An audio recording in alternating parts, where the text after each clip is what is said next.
तो प्रभु श्री राम जी के पिता का नाम दशरथ, दशरथ के पिता का नाम था अज, अज के पिता का नाम था नाभाग, नाभाग के पिता का नाम था ययाति, ययाति के पिता का नाम था नहुष, नहुष के पिता का नाम था अम्बऋषि, अम्बऋषि के पिता का नाम था प्रशुश्रुक, प्रशुश्रुक के पिता का नाम था मरु, तो मरु के पिता का नाम था शिग्रक, शिग्रक के पिता का नाम था अग्निवर्ण, अग्निवर्ण के पिता का नाम था सुदर्शन, सुदर्शन के पिता का नाम था शंखण, शंखण के पिता का नाम था प्रवड्ड, प्रवड्ड के पिता का नाम था अंशुमन, अंशुमन के पिता का नाम था दिलीप,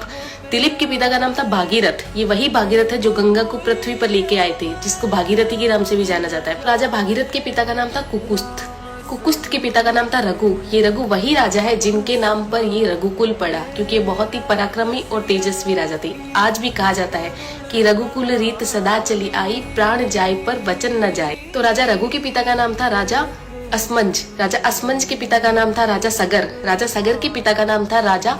असित, राजा असित के पिता का नाम था राजा भरत, राजा भरत के पिता का नाम था ध्रुव संधि, राजा ध्रुव संधि के पिता का नाम था राजा सुसंधि, राजा सुसंधि के पिता का नाम था राजा मानधाता, मानधाता के पिता का नाम था युवानाश्री, युवानाश्री के पिता का नाम था दुंदुमार, दुंदुमार के पिता का नाम था त्रिशंकु, राजा त्रिशंकु के पिता का नाम था राजा पृथु, राजा पृथु के पिता का नाम था अनरण्य, अनरण्य के पिता का नाम था राजा बाण, राजा बाण के पिता का नाम था विवस्वान, राजा विवस्वान के पिता का नाम था राजा मनु, राजा मनु के पिता का नाम था